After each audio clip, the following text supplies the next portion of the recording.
Hi English students, this is Mrs. Peacock, and I want us to go over the descriptive narrative essay, which is our first English 101 essay. This type of essay provides the reader with a picture in words. It creates a verbal picture of a person, place, or thing. The writer creates a subjective impression by observing and recording specific details that appeal to the reader's sense of sight, hearing, taste, smell, and touch. The descriptive essay requires colorful details to support the writing.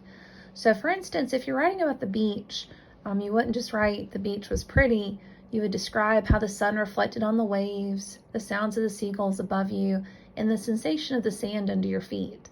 The more details you provide the reader, the easier it is for the reader to imagine what you experienced.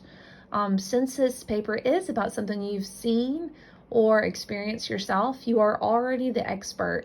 So it's just using your memory to describe what you experienced at that time. Please let me know if you have any questions or concerns. The rough draft, which is the draft that you will turn into the discussion board for peer review.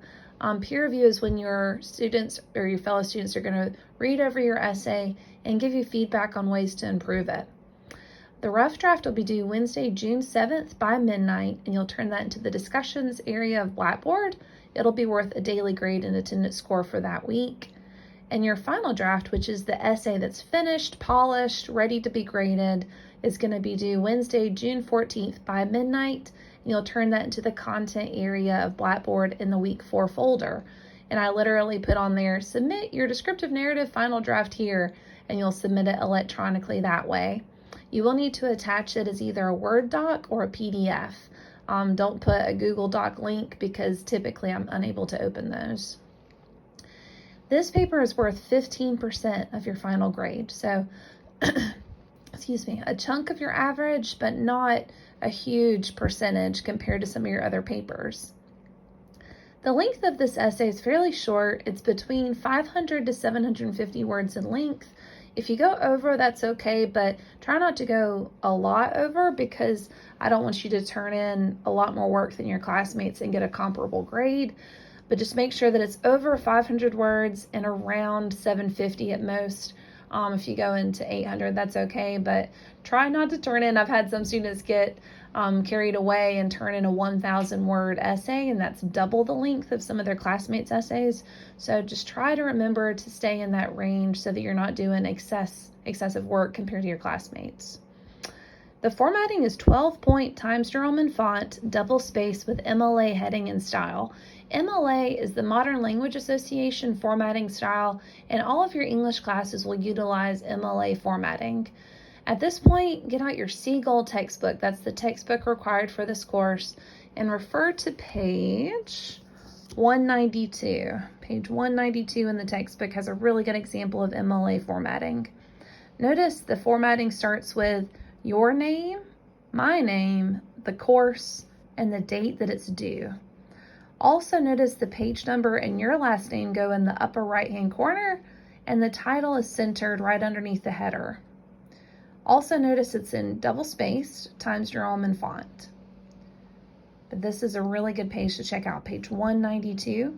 If you have the older Seagull book, which is the blue Seagull book, it's page 161. So definitely bookmark that for your future essays as well. You will have to have MLA heading and style on all of your essays. If you have any questions, please let me know. Here are some topic ideas for this genre of essay, and notice I do say if you wish, you can submit your own idea to the instructor. Your ideas are going to be submitted in the topic proposal assignment, which is next week's assignment, or this coming up week's assignment. So just check that out in discussion board underneath topic proposal for more information. But here are some ideas. You could cover a holiday or celebration with your family. So I've gotten some really fun holiday ones for Christmas, Thanksgiving, Halloween, July 4th. The reason why I say a celebration with your family, I've also gotten some fun ones about family reunions or cultural celebrations that are specific to your family's orientation. So it really just depends on what you've experienced personally, but those are always fun to describe because usually it's a time where people come together and enjoy each other. So an unforgettable moment in your life. I've gotten some really great essays from people who have had children and described what it was like to meet their child. Also, I've gotten some that are more traumatic, such as a car accident or something that happened, a medical emergency, something like that. But just remember that whatever topic you choose and write about, it will be read by your classmates. So I wouldn't recommend writing anything you feel uncomfortable sharing with everyone in the class. So just make sure as you're choosing your topics to write something you feel comfortable opening up about. If not, you may want to just journal about it personally, because writing can be really cathartic. But just remember, these essays are going to be read by everyone, including myself, of course. A fun vacation that you have taken in real life or in your dreams. So fun ones I've gotten for this one, students have described cruises, international trips like mission trips or trips they took with their high school, family trips, of course. And the reason why I say or in your dreams, there's some of us that between work and school and everything, maybe we didn't get a chance to go on a vacation yet, but we're dreaming about one day, that one place you've got to go to. You can describe why you want to go there, what you would want to do on that vacation, and kind of daydream a little bit about where you want to go eventually. Also, a regrettable action has been a really good topic, but like with the unforgettable moment, just remember whatever topic you choose will be read by everyone. So a fun night at the movies, that's always neat. You can describe the smell of the popcorn, the sound of it popping, the excitement before the movie, and while you're watching the movie, what you and your friends or you and your family are doing. Maybe the reactions during the movie, if it's a scary movie, hiding faces or giggling at one another when you have the jump scares, or just depending on the movie you choose. But the more specific you can be, the better. So if there's a specific moment that you remember at the movies, you can always describe that as well. Lastly, a picture that is close to your heart. So you could describe the people in the picture, what they're doing, what the picture looks like, and also the significance of it. Some of my students have lost loved ones, maybe grandparents or parents or siblings or friends, and there's a picture that is always really important to them because it's a moment with that person that's no longer here. So it's always that special picture. And those of you that have that picture, you know the exact picture I'm referring to, the one that may be in your bedroom or in the living room. You can look up at it at any time. It's framed. It's that special moment in your life that you'll always remember. And it doesn't have to be someone that's passed. It could be your high school graduation picture or prom or some happy moment that you always want to remember. Those are fun descriptive essays as well.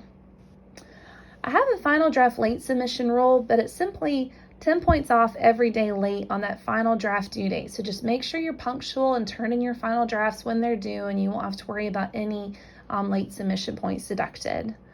All of your final drafts are going to be graded using the English 101 grading rubric, and that's at the bottom of the Getting Started page of Blackboard. You have access to it all semester, so you can click into that grading rubric, and it literally describes what constitutes an A paper, a B paper, so on and so forth. If you have any questions about the grading rubric, please let me know, because I'm happy to explain anything that might be confusing in there. Also, all essays are going to be scanned using anti-plagiarism software. So all that does is it scans over your essay and it lets me know that this paper is either your work or it's someone else's work.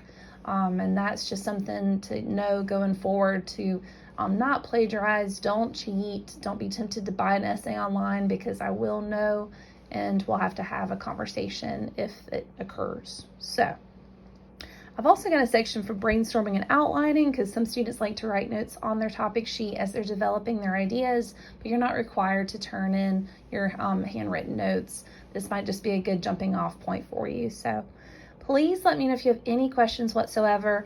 Also, we do have a fantastic writing center at Wallace. Whether you want an in-person appointment or an online appointment, I can help you set up a tutoring appointment if you would like, but it's a free tutoring service for any Wallace student.